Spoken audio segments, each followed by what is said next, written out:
안녕하십니까, 이재성입니다. 저희 집은 식용유로 올리브유를 씁니다. 다른 식물성 기름에 비해서 산화가 덜 일어나고 몸에 좋은 항산화 성분과 항염증 물질이 들어있기 때문에 그걸 씁니다. 근데 마트에 나가보면요, 종류가 엄청 많아요. 값도 천차만별이고요. 특히 외국산 올리브유, 뭐가 좋은 건지 잘 모르겠죠. 자, 같은 회사에서 나온 두 가지 종류의 올리브유입니다. 이 물건은 11,900원이고요. 이건 같은 용량인데 13,900원, 2,000원 차이가 나네요. 내용면에서는 어떤 차이가 있을까요? 자, 싼 것에는 그냥 올리브 오일이라고 써 있고요. 좀 더 비싼 것에는 엑스트라 버진 올리브 오일이라고 써 있습니다. 엑스트라 버진, 이 단어가 중요한 구별점입니다.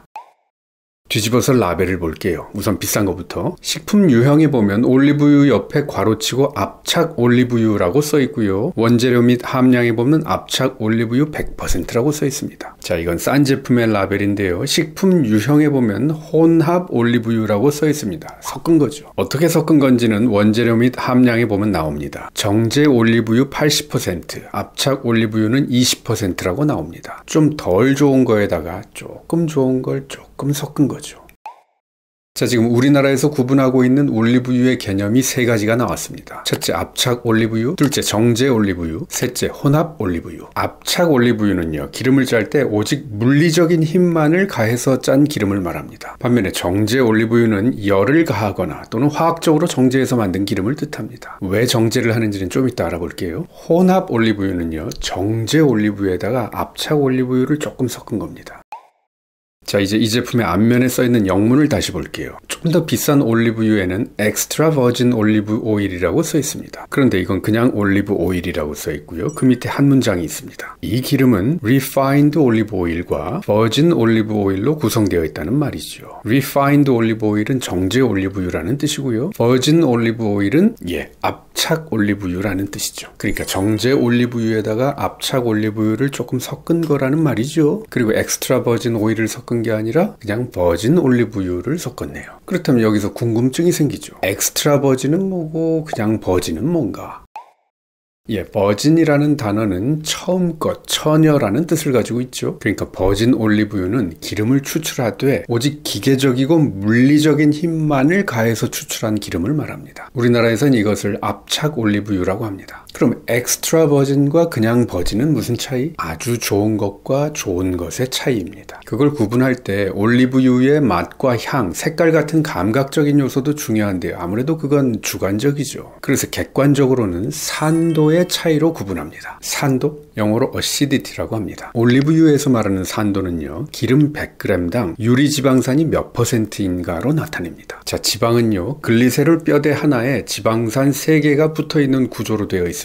그래서 트리글리세라이드라고 해요. 지방산이 3개 붙어 있어서 트리. 그런데 지방산이 글리세롤 뼈대에 붙어 있지를 못하고 뚝 떨어져서 분리되어 있을 때 그걸 유리지방산이라고 합니다. 이게 왜 중요하냐면요, 올리브가 손상되거나 상태가 좋지 않은 것을 가지고 기름을 짜면요, 이 유리지방산의 퍼센트가 높아지거든요. 그래서 올리브유의 산도가 낮을수록 고급이고 높을수록 저질입니다. 산도가 0.8% 이하이면 엑스트라 버진, 0.8에서 2% 사이이면 그냥 버진. 에구야, 2%를 넘어? 그건 사람이 먹을 건 안 되지. 램프에나 쓸 수 있겠는데? 그래서 그런 건 램판테 등급이라고 합니다. 못 써요, 그런 건. 근데 기껏 힘들어서 올리브유를 짰는데 산도가 2%를 넘어가고 맛도 향도 컬러도 엉망이면 그거 그냥 버려요? 자, 유럽 올리브유 위원회 문서입니다. 산도가 2%가 넘는 램판테 등급의 오일은 소비자에게 직접 판매하면 안 된다. 그럼 어떻게 해? 반드시 정제를 해서 정제 올리브유로 만들어야 된다. 네, 정제 올리브유는 그렇게 탄생하는 겁니다. 저질 기름을 정제해서 쓰는 거죠. 가열을 해서 안 좋은 냄새를 날려버리기도 하고 또 높은 산도를 잡기 위해서 화학적으로 중화시키는 처리를 합니다. 그 결과 산도는 0.3% 이하로 맞춰집니다. 오, 산도가 낮으니까 좋은 거 아니야? 하지만 그 출신을 생각해야 됩니다. 원래 핫바리 등급이던 것을 화학적으로 처리해서 인위적으로 산도를 낮춘 거거든요. 자, 여기를 다시 보세요. refined 올리브 오일은 올리브유 특유의 향, 맛, 그리고 색이 거의 없다. 그래서 그래서 정제 올리브유는 소비자에게 직접 팔 수는 없는 기름이다. 정제 올리브유를 판매하고 싶으면 이렇게 구성해서 팔아라. 여기 써있죠. 정제 올리브유에다가 버진 올리브유를 섞어서 팔되 산도가 1% 이하가 되도록 맞춰서 팔아라. 그게 바로 혼합 올리브유입니다. 보통 이런 제품들의 정제 올리브유와 압착 올리브유의 비율은 8:1 내지 9:1 정도 됩니다. 그러니까 여러분이 외국산 올리브유를 볼 때요, 버진 또는 엑스트라 버진이라는 단어가 없고 그냥 올리브 오일이라고만 써 있으면 이건 정제 올리브유에다가 버진 올리브유를 조금 섞은 거구나, 이렇게 이해하시면 됩니다. 그런데 여러분, 이거는 그냥 올리브 오일이 아니라 퓨어 올리브 오일이라고 써 있네요. 순수한이라는 뜻을 가진 퓨어, 그냥 마케팅적인 표현일 뿐입니다. 올리브 오일에다가 엑스트라 버진이라는 말은 못 붙이고 그냥 올리브 오일이라고만 쓰려니까 이거 모양 빠지잖아요. 그래서 퓨어라는 멋진 단어를 붙인 겁니다. 뒤집어서 한글 라벨을 볼게요. 정제 올리브유 80%, 압착 올리브유 20% 혼합한 혼합 올리브유일 뿐입니다. 퓨어는 튀김용이다, 이렇게 알고 있는 분들이 있죠. 그게요, 뭐 그렇게 썩 좋은 오일은 아니니까 그냥 튀김 만들 때나 쓰라는 말입니다. 물론 정제 올리브유는 화학적으로 산도를 낮춰놨기 때문에 그 발연점이 높아요. 그래서 튀길 때 잘 타지 않죠. 하지만 그 제품이 산도가 1%인지 0.5%인지 표시해 놓지 않았다면, 그게 산도 0.2%의 엑스트라 버진급 올리브유보다 발연점이 정말 더 높을지는 모르는 일입니다. 정제 올리브유는요, 그냥 소비자한테는 직접 할 수 없는 기름이에요. 거기에 올리브유 10% 20% 넣은 거, 이거 별로 사고 싶진 않아요, 저는. 그리고 또 한 가지 헷갈릴 수 있는 게 있어요. 이 제품은 엑스트라 버진이 아니라 엑스트라 라이트라고 써 있어요. 엑스트라 라이트? 이것도 마케팅적인 표현이죠. 뒤집어서 표시사항을 보면요, 이건 정제 올리브유가 95%이고 압착 올리브유는 5%밖에 안 넣은 거예요. 엑스트라 버진과 엑스트라 라이트를 헷갈리지 마세요. 정작 중요한 단어는 버진입니다. 엑스트라가 아니라. 그리고 또 올리브 포마스 오일이라는 것도 있습니다. 올리브유를 짜고 난 찌꺼기, 그걸 포마스라고 하는데요. 그걸 짜고 또 짜서 기름을 뽑아내고 그걸 다시 화학적으로 정제한 기름, 거기에다가 압착 올리브유를 조금 섞은 것이 올리브 포마스 오일입니다. 소비자에게 판매할 수 있는 올리브 등급 중에서 제일 낮은 등급이죠. 자, 다음 시간에는 제가 올리브유를 개인적으로 선택하는 8가지 기준을 알려드릴게요. 참고가 되실 겁니다. 지난 시간에는 이 영상에서 올리브유 라벨을 읽는 법을 알려드렸어요. 오늘은 제가 올리브유를 고르는 기준 8가지를 알려드리겠습니다. 저의 개인적인 기준입니다. 첫째, 기본적으로 엑스트라 버진급을 고릅니다. 그냥 올리브 오일이라고만 써있는 건 대개는 혼합 올리브유입니다. 퓨어 올리브 오일이라고 써있는 것도, 또 엑스트라 라이트 올리브 오일이라고 써있는 것도 다 혼합 올리브유입니다. 핫바리급의 올리브유를 가열하거나 화학적으로 정제한 정제 올리브유에다가 압착 올리브유를 조금 섞은 거죠. 올리브유는 꼭 엑스트라 버진급으로.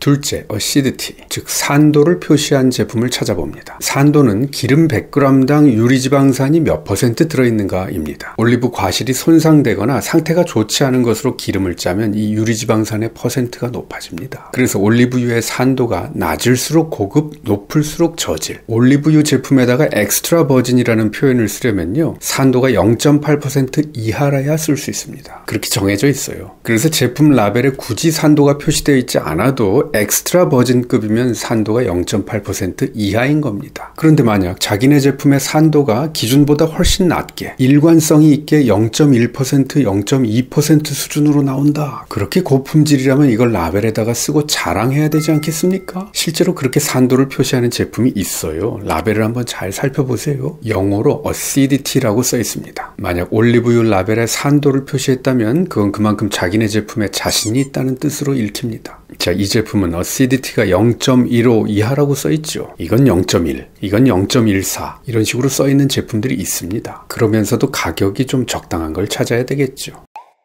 셋째, 추출 방법. 어떤 제품엔 cold pressed라고 써 있고요. 어떤 제품엔 cold extracted라고 써 있습니다. 우선 cold라는 말이요, 이게 냉장고처럼 차가워서 그런 건 아니고요, 가열하지는 않았다는 뜻으로 여겨집니다. 자, 유럽 올리브유 위원회의 자료에 따르면요, 버진 올리브유라고 하려면 27도 이하에서 작업해야 한다고 나와요. 가열 처리를 한 건 버진 등급이 아니거든요. 그러니까 유럽 쪽, 즉 이태리나 스페인에서 나오는 엑스트라 버진급 올리브유는 굳이 이렇게 27도 이하에서 추출했다는 걸 강조하지 않아도 유럽에서 나오는 건 그게 기본이 아닐까라고 믿어봅니다. 그럼 콜드 프레스와 콜드 익스트랙티드는 무슨 차이?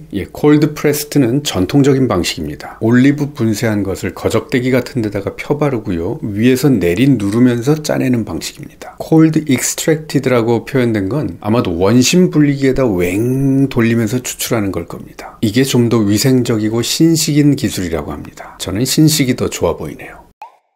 넷째, 기왕이면 오가닉, 즉 유기농이라고 써있는 걸 더 좋아합니다. 다섯째, 병의 종류. 모든 기름은 빛을 많이 쬐면 산화되기가 쉬워져요. 그래서 색깔이 짙은 유리병에 들어있는 것이 더 좋습니다. 저는 플라스틱 병보다는 유리병을 더 좋아하고요. 여섯째, 병의 크기. 같은 제품이 큰 병에도 있고 작은 병에도 있으면 저는 무조건 작은 병을 선택합니다. 물론 큰 병에 들어있는 것이 내용량으로만 비교하면 상대적으로 더 저렴하죠. 그런 건 오래도록 두고 먹지요. 하지만 기름은요, 뚜껑을 여는 순간부터 산화가 시작됩니다. 기름은요, 두고두고 오래 먹는 식품은 아닙니다. 작은 것으로 사서 그때그때 소비하는 것이 건강에는 더 이롭습니다. 일곱째, 유통기한. 이게요, 같은 칸에 진열되어 있어도 유통기한이 다른 것이 섞여 있기도 해요. 안쪽에 깊숙이 들어있는 것이 유통기한이 더 긴 것들이 있거든요. 그런 걸 집어야죠.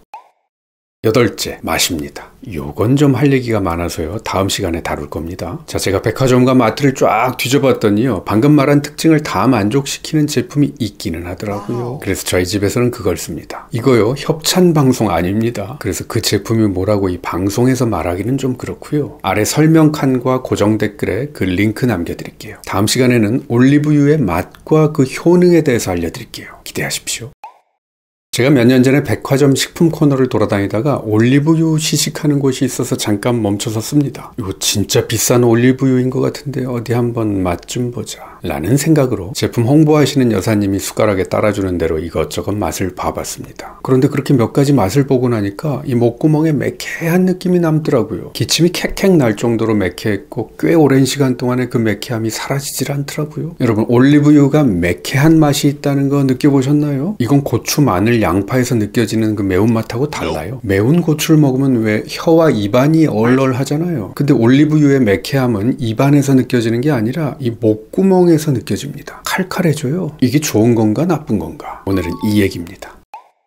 지중해 지역의 사람들은 올리브유를 하루에 30g 내지 50g을 먹는다고 합니다. 빵 찍어 먹고 샐러드에도 뿌려 먹고 파스타 만들 때도 넣지요. 근데 지중해 지역의 사람들은 다른 서구인들에 비해서 뇌, 심장혈관 질환, 치매 같은 병이 덜 걸린다고 알려져 있습니다. 아니, 뭘 먹고 살길래? 혹시 이들이 평소에 많이 먹는 올리브유에 뭐가 있나? 스페인, 이태리, 그리스의 중요한 산업 중에 하나가 바로 올리브유 산업이기도 하니까 올리브유가 뭣땀시 좋은 건지 꼭 찾아내고 싶은 사람들이 있었을 겁니다. 근데 이 올리브유의 가장 큰 특징 중에 하나가 마시면 목을 매캐하게 만든다는 겁니다. 콩기름, 해바라기 기름, 카놀라유, 참기름, 들기름, 그 어떤 기름도 목구멍을 매캐하게 만들진 않아요. 이게 뭐지? 이 성분에 뭔가 있을 것 같은데?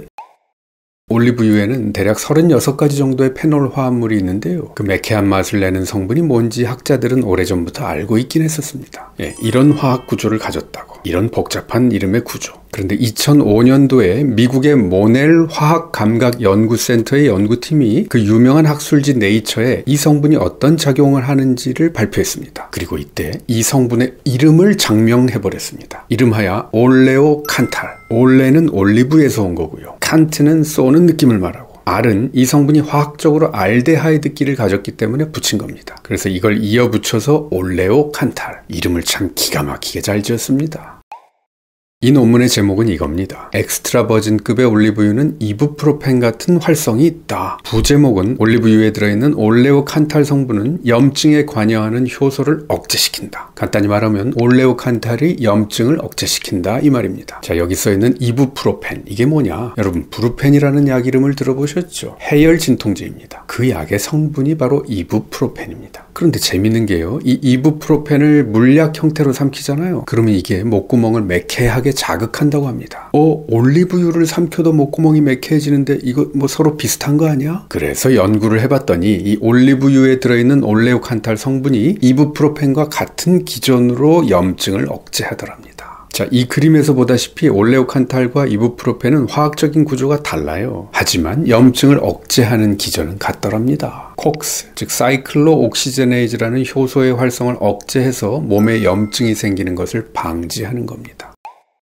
자, 이 연구자들이 써놓은 글을 보니까요. 올리브유 50g을 먹으면 이 종이컵으로 4분의 1 정도의 양입니다. 이부프로펜 복용량의 10분의 1 정도밖에 안 되는 건데 이렇게 저용량으로 꾸준히 먹는 것이 염증을 억제하는 데 괜찮을 수도 있겠다라고 생각하는 것 같습니다. 염증을 기초로 생겨나는 병들, 즉 혈관의 염증과 동맥경화, 암, 관절염 등을 예방하는데 이 올리브의 올레오칸탈 성분이 도움이 될 수도 있겠다는 연구 결과들이 꽤 있네요. 치매 예방에도 도움이 될 수 있겠다는 연구 결과도 있고요.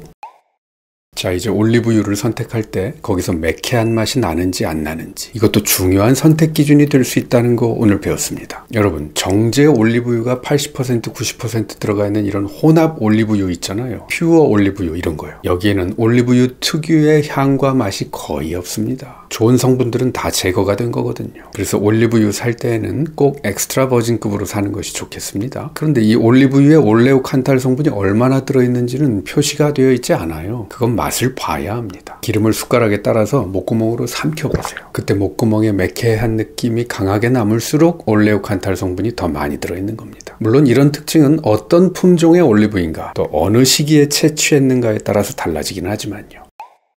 자, 만성적인 염증이 있는 분들은 이 매캐한 맛이 나는 엑스트라 버진급 올리브유를 매일 조금씩 드시는 것도 괜찮을 것 같습니다. 지중해 지역에 사는 사람들은 하루에 50g씩 올리브유를 퍼먹는다고 하는데요. 많이 먹을 건 아니죠. 지방은 1g당 칼로리가 9칼로리 됩니다. 기름 50g이면요. 그 칼로리가 400칼로리가 훌쩍 넘어가요. 밥 한 공기 반에 해당되는 칼로리입니다. 그저 하루에 밥 숟가락으로 한 숟가락 정도면 무난하지 않겠나 싶습니다. 샐러드에 뿌려 먹어도 좋고 뭐 그냥 생으로 먹을 수도 있겠죠. 공복에 먹는 것보다는요. 식사할 때 다른 음식과 함께 먹는 것이 더 좋습니다.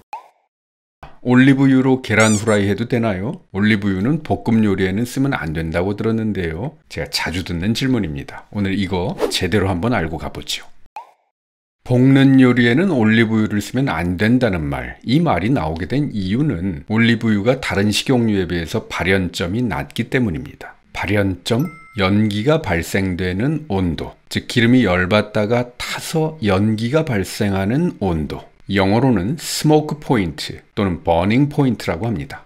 카놀라유, 포도씨유, 해바라기유, 콩기름 이런 기름들은 발연점이 240도가 넘습니다. 그런데 올리브유의 발연점은 180도라고들 알고 계십니다. 올리브유 나름입니다. 발연점이 240도인 올리브유도 있습니다. 어라? 왜 다르지? 자, 이 얘기는 나중에 좀 하고요. 우선 우리가 집에서 열을 쓰는 요리를 할 때 어느 정도의 온도가 필요한지부터 생각해 볼게요. 후라이팬에서 음식을 볶을 때에는 한 120도 정도 됩니다. 돈가스나 탕수육 튀길 때처럼 기름에 풍덩 담가서 튀길 때에는 160도 정도 내지 180도 정도로 튀깁니다. 요리 전문가들은 최적의 튀김 온도가 180도라고 하더라고요. 후라이팬에서도 튀길 때가 있죠. 전 부칠 때 기름 왕창 붓고 지글지글. 이때의 온도는 불의 세기에 따라서 아마도 120도 내지 160도 정도 될 겁니다. 그럼 후라이팬에서는 채소를 볶건 고기를 볶건 지글지글 전을 부치건 올리브유의 발연점인 180도 이상으로 불을 쓰지는 않아요. 그러니까 괜찮아요. 올리브유로 하셔도 됩니다. 남부 유럽 사람들이 즐겨 먹는 파스타 중에 알리오 올리오라는 게 있습니다. 팬에다가 올리브유 두르고 마늘 슬라이스를 볶은 데다가 삶은 파스타면을 넣는 거죠. 그 지역 사람들은 세상에서 올리브유를 가장 많이 먹는 사람들인데요. 올리브유 가지고 잘도 볶아 먹습니다. 여러분, 버터가요 발연점이 150도 정도 되거든요. 올리브유보다 낮아요. 버터 가지고도 고기도 구워 먹고 채소도 잘도 볶아 먹습니다. 올리브유는 발연점이 낮아서 볶는 요리에 쓰면 안 된다고 말하면 그리스, 스페인, 이태리 사람들은 야, 그거 뭔 소리냐 라고 말할 거예요. 그런데 튀김을 할 때 올리브유 쓰는 것은 좀 생각해 보자고요. 돈가스, 탕수육, 생선튀김, 오징어튀김, 감자튀김 이런 음식을 할 때에는요. 이미 몸에 좋은 음식, 건강에 좋은 음식은 포기한 상태죠. 이건 왜 먹나요? 맛있는 거 먹으려고 먹는 거잖아요. 좋습니다. 인생 뭐 있나요? 맛있는 거 먹으면서 행복해하는 거죠. 근데 우리가 올리브유를 쓸 때는 좀 고급진 기름으로 몸에 좋으려고, 건강에 좋으려고 올리브유를 찾는 거잖아요. 하지만 아무리 좋은 기름도요, 고온으로 한참 튀기면 저질이 됩니다. 트랜스 지방산도 생기고요. 올리브유도 예외는 아니죠. 그래서 튀김 만드는데 올리브유를 쓰는 것은 아까운 거예요. 볶건 튀기건 올리브유를 쓰면 안 되는 게 아니라 아까운 거예요. 물론 아깝지 않으시면 쓰셔도 됩니다. 다만 튀김을 할 때 올리브유를 쓰고 싶다면 발연점이 높은 올리브유를 찾으셔야 됩니다. 어줍지 않은 올리브유로 하면 연기 나고 안 좋은 물질이 생겨요. 그럼 올리브유 중에서 어떤 것은 발연점이 180도고 어떤 건 240도이냐, 이거 한번 알아봅니다.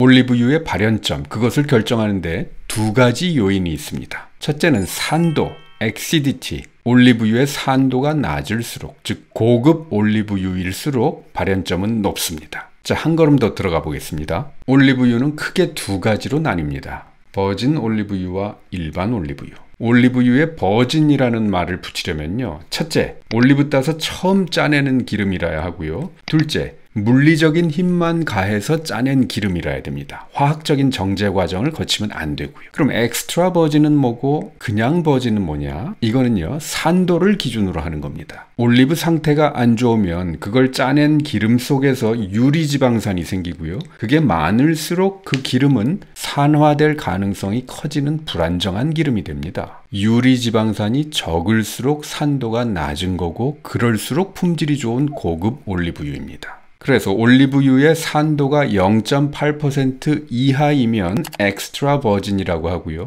산도가 0.8에서 2.0% 정도이면은 그걸 그냥 버진이라고 합니다. 올리브를 따서 두세 시간 안에 바로 짜내는 신선한 올리브유, 그런 올리브유가 산도가 낮습니다. 엑스트라 버진 올리브유 중에서도요, 산도가 진짜 낮은 거 0.1%대의 고급 올리브유는요, 발연점이 200도까지 나온다고 합니다. 여러분, 튀김 만들 때 가장 최적의 온도가 180도라고 합니다. 그때 제일 맛있대요. 그럼 발연점이 200도가 되는 최고급 올리브유는 튀김 기름으로도 쓸 수 있는 거예요.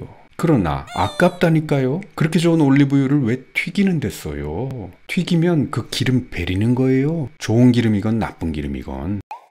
자, 그럼 올리브유 중에서도 분명 버진, 엑스트라 버진급인데 발연점이 180도인 건 또 뭔가요? 그런 건 산도가 적합하긴 하지만 그렇게까지 낮지는 않은 기름인 거지요. 그리고 올리브유를 천연의 방식으로 이렇게 물리적인 힘만으로 짜내고 나면요, 걸렀다고 하더라도 순수한 기름 외에 또 다른 성분도 있겠지요. 화학적으로 정제한 건 아니니까 말입니다. 그래서 아주 울트라 엑스트라급의 버진 올리브유가 아니면 발연점이 180도 이하로 떨어지기도 하는 겁니다. 이 전통 방식으로 짜내는 참기름, 들기름도 그래요. 올리브유보다 발연점이 더 낮지요, 그런 건. 그런데 우리 들기름으로 계란 후라이도 해먹고 두부도 부쳐먹고 막 그러잖아요. 근데 뭐 올리브유로는 볶음 요리하면 안 된다고들 그러세요. 괜찮아요.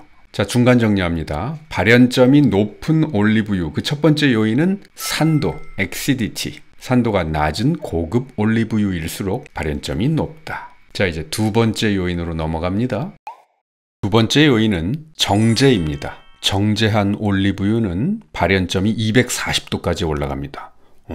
올리브유를 크게 두 가지로 나눈다고 했지요. 버진 올리브유와 그냥 올리브유. 그냥 올리브유는 처음 짜낸 게 아니라 한번 짠 것을 다시 짰거나 혹은 산도가 너무 높아서 결국 정제 과정을 거치게 된 올리브유를 말합니다. Refined olive oil. 정제 과정을 거치면서 올리브유 특유의 좋은 성분들은 없어지고 거의 무색, 무치, 무미의 기름이 되죠. 그래서 진짜 순수하게 오일만 있어서 그런 뜻으로 퓨어 올리브 오일이라고 하기도 합니다. 퓨어, 기름밖에 안 남았다. 이게 뭐 되게 순수하고 좋아서 퓨어라는 말을 붙이는 건 아니에요. 이 정제 올리브유는 정제 과정을 거치면서 아까 말했던 유리지방산이 제거되었기 때문에 산도가 낮아진 거고요. 그래서 발연점이 높아진 겁니다. 자, 그래서 이런 말이 나온 거죠. 엑스트라 버진은 샐러드용이고 퓨어 올리브유는 튀김용, 볶음용이다. 이게요, 결국은 좀 질이 떨어지는 정제 올리브유, 혼합 올리브유를 소비시키기 위해서 만들어진 말이다. 저는 그렇게 생각합니다. 자, 오늘 얘기 정리해 보겠습니다. 질 좋은 엑스트라 버진급 올리브유. 샐러드에 뿌려 먹어도 되고 그걸로 계란 후라이 해도 되고요. 야채 볶음, 고기 볶음 다 해 드셔도 됩니다. 걱정 말고 쓰세요. 산도 0.1%대의 최고급 올리브유는요, 튀김 기름으로도 쓸 수 있어요. 하지만 그러지는 마세요. 안 되는 게 아니라 아까운 거예요. 지금까지 한의학 박사 이재성이었습니다.